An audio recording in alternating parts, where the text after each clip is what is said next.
Welcome to the hot seat today. My name is Noah Senyundo. Once again, jala kubaza mnafigwa tulaba and many of those abagenzo kubanga baddukira ekyo ministry y'ebyobulamu kyetugamba etugamba nti kaseera kakulaba ntwegemesa so that we can have our economy opening once again. So tubagamba nti bannaffe okuguma kw'ekikungu kyagenda maaso kubanga kukombojja wonna mu bitundu ebyenjawulo kati nga wano mu paaka empya kati yali enkadde kati bagirongoosezza ekyali mpya nnyo nnyini ddala genda bakugeme ate asobola okugenda wali ku City Square genda bakugeme ate gwe asobola okugenda Nambole please go bakugeme naawe asobola okugenda wali Entebbe Mayor's Garden please go ofune the first dose or the second dose because it is the only way we can have our economy opening once again. Nenkujukiza nti abantu nno otuukayo gwe ali mu education sector gwe ali mu kowa ya security ate naawe yafuna first dose or second dose naawe ali wakati w'emyaka 18 n'emyaka 50. All right. Welcome Honorable Oneka Dennis Amere. I like the names are rhyming so well. He's an MP from Kitgum Municipality and he's a former Guild President, Makerere University in the year of 2011 to 2012 from the FDC party and a former president for the association for the students. You're most welcome, Honorable. Thank you very much, my brother. And thank you very much to our dear viewers. Oh, yes. Good morning. Good morning. I may not have said, I may have missed one or two points about your life. If I am to ask you to talk about yourself, how would you describe yourself briefly? It's a very tricky thing when you're asked to describe yourself. I normally like it when someone talk about me. Okay. And me talk about myself. All right. But to be very specific, I am Oneka Dennis Amere, Oneka Dennis Amere, that's my name. I am an Acholi by tribe. I come from Kitgum. I'm a member of parliament representing Kitgum municipality in the 11th parliament. All right. What I do most in my life basically two things. Number one is politics. Okay. And number two is business. All right. That is why so frequently I tell some of my colleagues that politics without business is comedy. Come again. Politics. Politics without business is comedy. Oh. For any politician who does not have any other source of financial survival, Okay. that politician can hardly be trusted, can hardly stick to his words or her words. Okay. So it is always very important to balance leadership of the people, which is that comes entirely with compassion, Okay. giving yourself the service delivery to the people. All right. Then also for your own personal survival. As a human being. As a human being. Yeah, true. You need to have a side venture where you can have a life. That's true. So that politics doesn't become a do or die. Many people think that politics is a business. I don't agree to that. I've been in politics throughout my life. Yeah, of course. Right from primary as head prefect, secondary head prefect, Makerere University as guild president. Before I handed over, I went for election of Uganda National Student Association, UNSA, I won as UNSA president. After that, we went for another election in Accra, Ghana. I represented East Africa to All Africa Students Union Congress in Accra, Ghana for 3 years. Okay.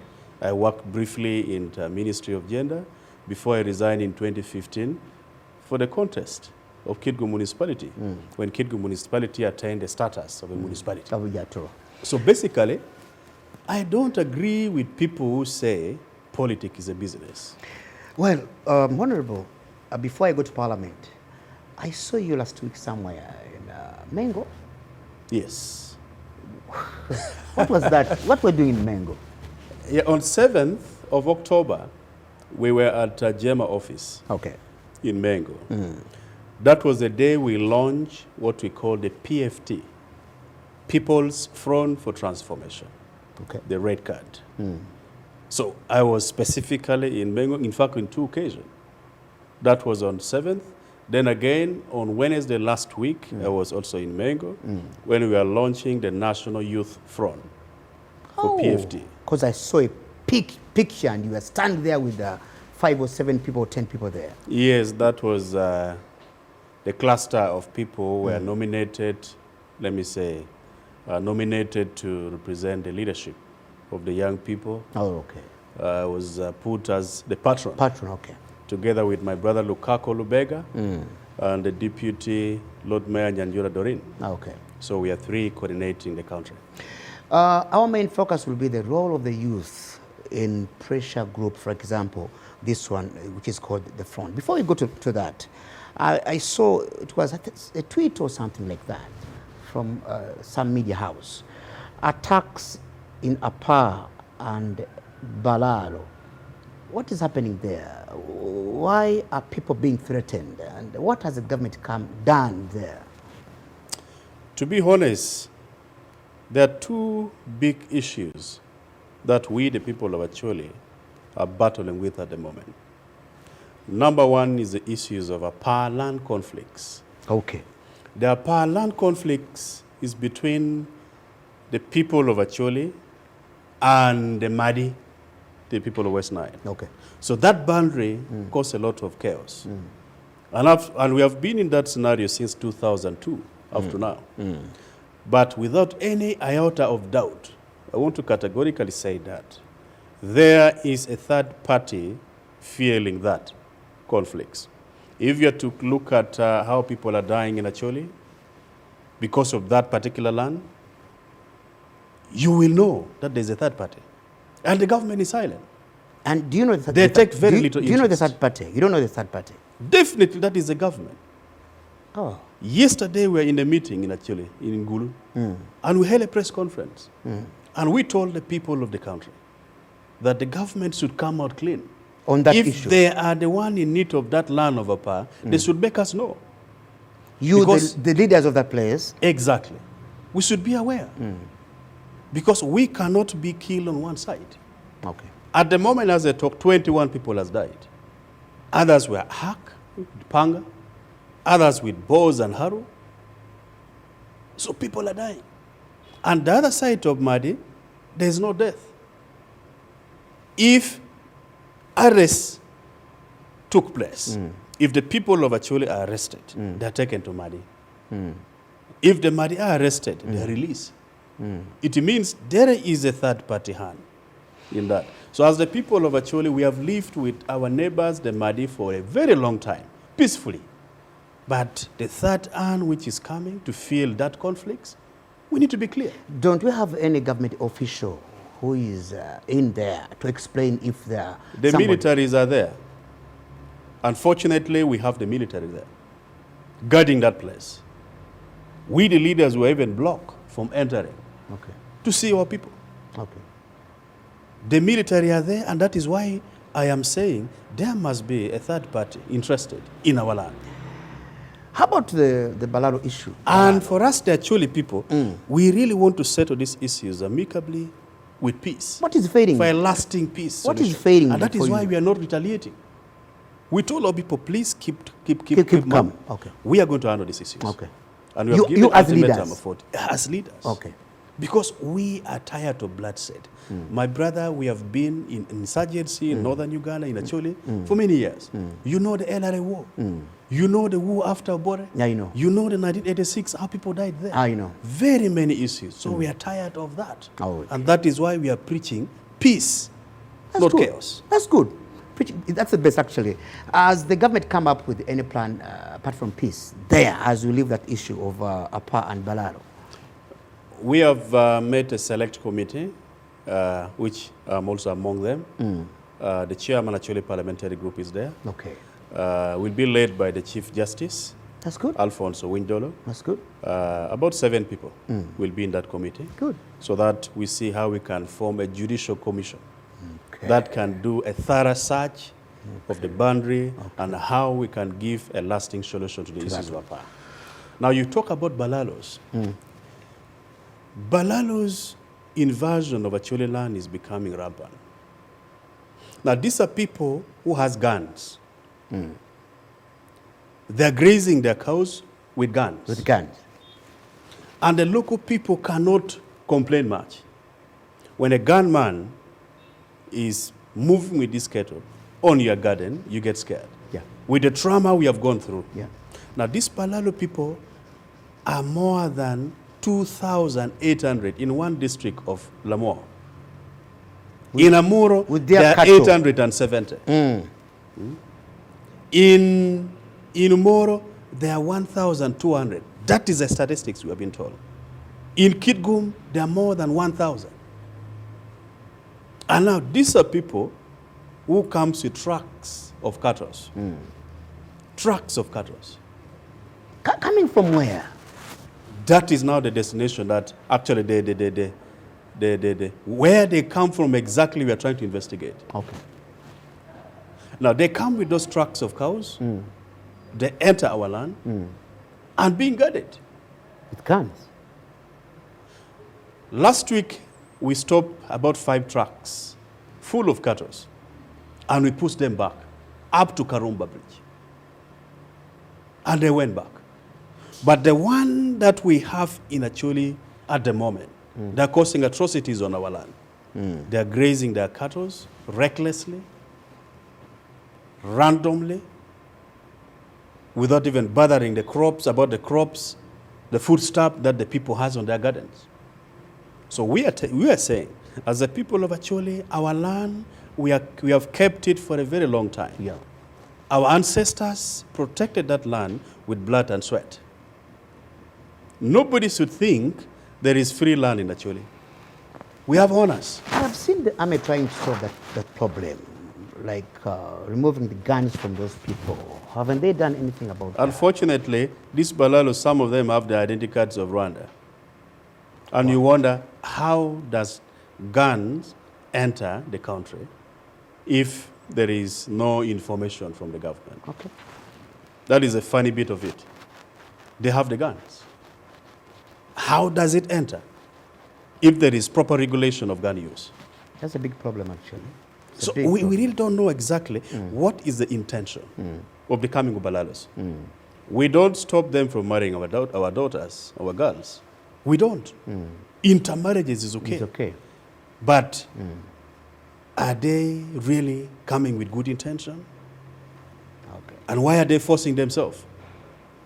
And why are they actually manipulating our poor people?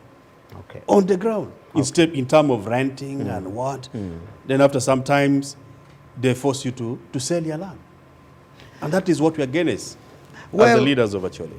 We shall come to that one with time. Let's go to the issue of the People's Front for Transition, where you belong. And I've seen you very active as the patron for the youth, and also as a big leader, and also as a honorable member of parliament.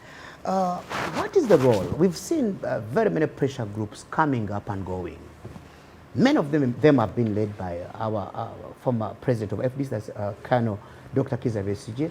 We've seen like 4 or 5. How different is this very one? And 2, what is the role of the youth in this one? Let's begin there. Yeah, thank you very much, my brother. As like I said before, we launched the PFT, the People's Front for Transformation, on 7th of October. And according to our chairman, he gave a very clear statement that we are doing consultation to bring all other fronts, other parties on board. And we gave ourselves about 3 weeks. That has elapsed now. Okay. And today we are having a meeting. You have seen it? Launching the agenda. Yes. The transition agenda. Yes. Let me begin by saying People's Front for Transformation is non-partisan. Is non-partisan. It's not non-religious. FDC. It's not DP Bloc. Not FDC. It's not JEMA. Not DP Bloc. Not JEMA. Not SDP. Not CP. But it is a group that has decided to come together and say enough is enough. It is a group that has come together, including the civil society entities, including concerned citizens that have joined hands together. What we are looking for is a national transition. National transition. a peaceful national transition. That is what we're looking for. So nobody should politicize it.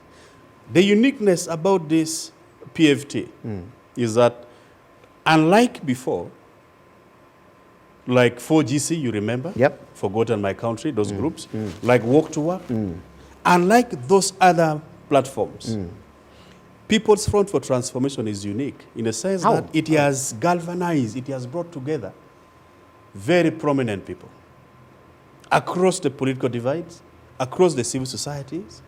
And in addition to that, we have learned our mistakes, where we headed in those other forums. Some of them are saying that we are with you during day, but when it comes to night, they say we don't belong there. We've seen DP saying, no, we are still consulting. We've seen NUP saying, no, we're still consulting. So who do you have there, really? Like I said before, we have other parties who has accepted to join. We have the DP bloc. Not the DP. The DP bloc. Okay, DP bloc, yes. We have FDC. Yeah, true. We have UPC. UPC. The UPC. Now, which one? Because I've seen... the UPC fraction, which is not with Akana. Okay. We have the CP. Yes, true. The Kenlo Chamizi. Yeah, true. We have the SDP, the Mabikes. Yes, yep. The DP bloc, the Lukako, Lubega. Yeah, true. We have them on board. We even have our colleague who stood for presidential election, Joseph Mabirizi. With you, yeah. Yeah. Engineer. He's also with us. And also, in addition to that, we have prominent leaders across the country with us. It is true, we have other political entities like NUP and my senior brother, the Maus, who are still consulting. And of course, a forum like People's Front for Transformation, you don't force individuals to join. It is willing come in. We can't force them to come in. I thought you need individuals because so that you can build that big bonding. And that's what we are doing. That is what we are doing. We are bringing individuals. And at the moment, it is widening, and is becoming big. Is it? Let nobody undermine that system. Okay. It is a big system. And it is a unique one. We've seen very many of these pressure groups focusing on the youth, mainly, like you said, for GC, Walk to Work, the youth. How important, because now you're the patron of those youth, how is it important to have the youth all there to focus on the activities of this pressure group? Centuries, young people as help in rectifying mistakes of their countries across the world. I may give you endless examples. In 1960, the young people of, if you remember the protest of the 1960. the world's man, 1960 in America, in USA, when there was a segregation of the black people, racism, there are 4 young men, black Americans, who went to a certain hotel called Walsmith Hotel restaurant and had what we call a sit-down protest. They sat in that hotel and refused to leave. Yep. Simply because that particular hotel was practicing racism. Okay. Was not allowing the black people to enter and eat, but only the white people. Yeah, true. So it began like that. After a week, many people started protesting countrywide. It ended that segregation, racism, in part of those restaurants in across the country of the USA. That was 1960. There are very many, the Velvet Revolution. Talk about the Tiananmen Square Revolution led by the young people. Talk about the Arab uprising, Arab Spring. Of course, young people are there. Arab Spring. Yeah, very many. That was begun by the young people through social media. It began from Tunisia, spread it to Egypt, to Libya, and across the Arab countries and the Central. Talk about, there are many protests that the young people has led. Therefore, when the young people has come together to demand for sanity in their country, to demand for economic recovery, to demand for political sanity, to demand for jobs, to demand for health sectors to be rectified, to demand for freedom of speech, and freedom of life generally. But Nobody should sometimes undermine that. they are misled because of what they think is right. End of the day, they don't get whatever they're supposed to get, and they are kind of misled sometimes.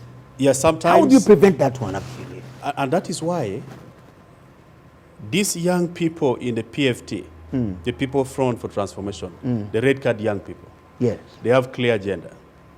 If you don't want a youth group to be derailed from the specific objectives, you must create what we call inclusivity. Include them. What is that? Include the young people In decision making, Okay. information processes. Okay. Let them get to know exactly why they are joining. And that is what we are doing. They should be part of it. Let me give an example, a simple example. When I was a guild president at Makerere University in 2011, in 2011, there was a strike a strike of MWASA, Makerere University Lecturers Association. Yes, true. Eh? Yeah, with non-staff. Because of incentives.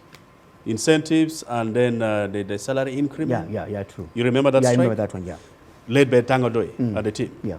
Now, that lecturer strike led to the closure of Makerere University. When Makerere University was closed, as a guild president, I felt bad because my fraternity, my students were at home. Yeah. And there was no way I could remain at campus as a leader. No.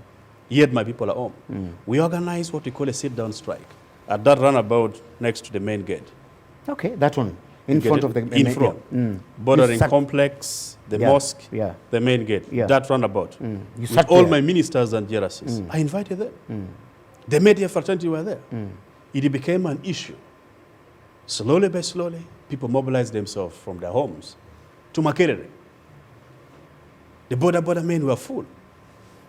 We were arrested immediately because it was becoming insecurity to them. When we were taken to Wandiga police station, still the momentum rose.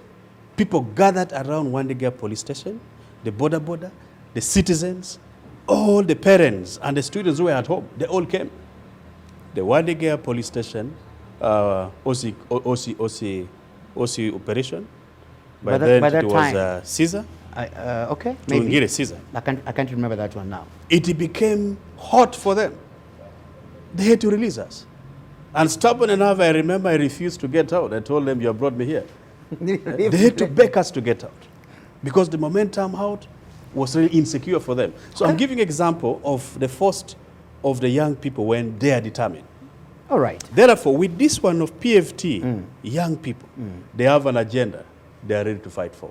I have Honorable Oneka Dennis Amere, the MP for Kitugu Municipality. Amnafatulava tuliko mulimi so that we can have him comfortable. Tulina Honorable Oneka Dennis Amere kuva chikira abantu ba Kitugu Municipality in Parliament atenga yaliko ne guild president wa Makerere University ateranga dala mukulembeze wabachi wa bayizi yaliko mukulembeze wa bayizi ateranga patron wa abavubuka mu kibiina kye mu kisinde kituyita the People's Front for Transition by the Front. Honorable, something about timing is very important in any issue, mainly politics, because I read about you. You were in Kitgum the first time and you lost as an MP. Sure. You came back a second time, but you had timing was so crucial for your win to the parliament. Is this the best timing to have a front, to have a pressure group like the front right now? Do we need it right now? Now. Yeah, thank you, my brother. Just like you said, there are two things, timing and consistency and transparency. I do believe, strongly believe, that this is the right time that PFT is needed. People's Front for Transformation has come at the right time. If you are to look at the country at the moment, there is a general governmental failure, structural failure. In the government? In the government. There is a general structural failure in the government. The judicial system is being headed, actually is being controlled by the executives, who is Mr. Museveni. Parliament is infiltrated. If you're to look at we, the opposition in Parliament, FDC, we are about 32, NUP about 58, DP about 9, UPC about 9. If you sum up all that, you realize that we are about 100. And yet Parliament has about 529 True. members of Parliament. True. Now, for any decision to take place in Parliament, democracy comes in, voting. A serious decision, voting comes in. Yeah. And now here comes Policy of numbers. Here It's comes numbers that here comes the point of number. Just like Museveni made mention sometimes back, that he is comfortable having in Parliament NRM MPs, even when they know nothing, so long as they can sleep, They can. but wake up to vote for what he wants. I heard that one. So that is the characters we have. So even Parliament is being infiltrated. Where you come from. Where I come from. Yes. Look at the judicial I talk about. Yeah, true. The executive, they have no voice. Some of these ministers, you see them, ministers for what and what and what is, they are just there to fill space. Otherwise, those positions actually are worth to be left empty. They are just there being used as a walking stick of the big man, Museveni. They have no authority. You try to talk to one of the ministers. Try to investigate and ask some But of... they have authority. They take decisions and they are followed. Those decisions are directives that come straight from State House. None of From those the ministers, cabinet. I am telling you, No, from the cabinet. none of those ministers has individual authority to speak authoritatively, to change the wrong things that might be happening in the ministry without consulting, without authority. Yes, yeah. That can be possible. They don't have that authority. So generally, PFT has come at the right time. At the moment, there is a general structural failure in the country, where possibly, if people give PFT a chance, I'm telling you, there will be change. There will be change. So you're saying that the time The is right? economy has gone down. Yeah. Because I wanted to read something actually sent by Honorable Chidandala. You sent something here right now. I was going to read it right now, but I will get it. It's here. I think it's here. The timing is right. That's why you have the all right. Okay, hold on. Just a minute. It's here. You have timing is right. That's why you have twegate tulumbe twetase. Time up. Exactly. True. Very true. Twegate, like you've said. Tulumbe. What is Tulumbe now? Who are you going to Tulumba? Who are you attacking? Who are you attacking? That is why we have introduced what we call the red card. A red card when the match is ended. The match ended. Politics doesn't sleep. The match is not yet done. Are you sure? We believe the election was rigged. And that is why, in the 2016, we formed what we call the People's Government. Because we did not believe in that. In that one, yeah. And when you look at a lot of irregularities in this past election, you will have no faith in the past election. Okay. Therefore, what we call the red card, we are going to use it as a country to flash it on the people who are mismanaging our economy. Get out. If you get a corrupt person who has swindled the money Red of card. the country, red card. Get That is out. warning. Get out. Get out. Get out. Get out. Get out. All right. We have 5 minutes left on our show, Honorable. There's something very important about what you're doing in Parliament. You are on a very strong and very instrumental committee in Parliament. What have you done to make sure that you change what you found there? And lastly, how are the people of Pittsburgh Municipality gaining from you in this short time you've been an MP? Let me begin by Parliament. I sit in the committee for PAC, Public Account Committee Central. And PAC deals with a lot of issues. Of recent, I went to my constituency. There is a construction of a laboratory in one of the tertiary institution, Kitgum Technical Institute. Okay. It is a block of 5 rooms with a room for generator. They budgeted a total cost of 2.6 billion. Now, we have all constructed. I went and look at the construction. I look at the generator house. And I look at the kind of the pavements they're putting. It is not even worth 1 billion. My God. And yet the budget is 2.6 billion. I'm giving you an example. Yeah. Now, here comes a scenario in the country where money is appropriated. In the appropriation, there is also money to be corrupted. And you will really see that this money does not even go to the constructor. But the ministry or someone, the PS, has a hand in it. Oh. They're putting a lot of things there. Oh. So as Committee of Park, Yes, I gave Park. you an example. Yes. As Park, we have started. And right now, at 8:30 a.m., we're having a meeting with the Auditor General. Afterward, we have ranges of things. Corruption list in the country.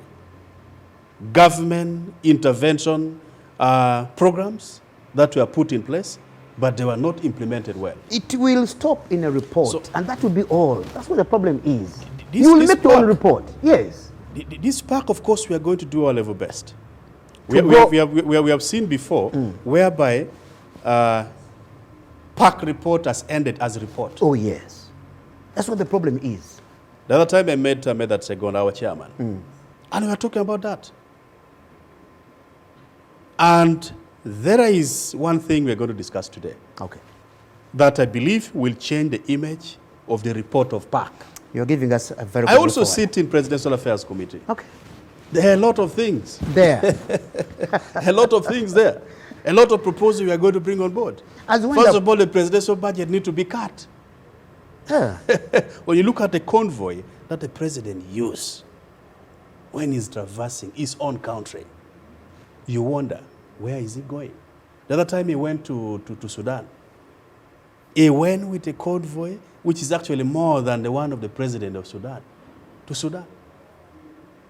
So we are looking at that expenditure need to be reduced. There are many sectors that need intervention. Education has collapsed. Okay.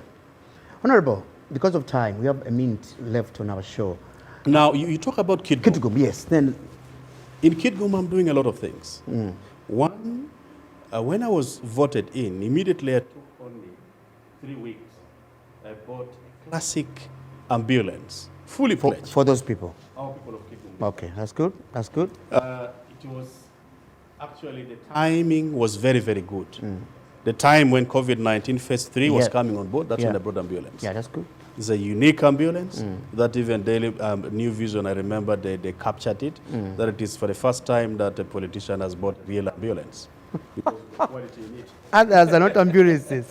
Transport. I'm not saying that. All right, yeah, but wait. that's what I've been saying. Okay. I'm giving also mama's kits to all pregnant mothers in my constituencies, Kitgum right. municipality. All right. Whoever is pregnant goes to my office and pick mama's kits, Okay, get that's a good. basin, get That's a good. barb shop. That's good. At least it is helping. Your last word to the viewer, Honorable, then we are out of here. Yeah, thank you very much, my brother, the host, the producer. Thank you, the viewers, wherever you are, with all your portfolios. I would like just to encourage you that support People Front for Transformation. It is an agenda. That time has come for it, and we need to join hands together to ensure that we create economic change in the country, we create political sanity in the country, we create transitional unity government that benefit everybody, not the government being controlled by one family. We need the government which is responsible for all the citizens in the country and benefits me and you and our children and the future. Thank you very Well, much. thank you very much, Honorable Oneka, late Dennis Amere. We shall have him back maybe 2 weeks from today for something else, because I think we've learned a lot from him. Well, Bwatu Bala Bisim Fatulaba.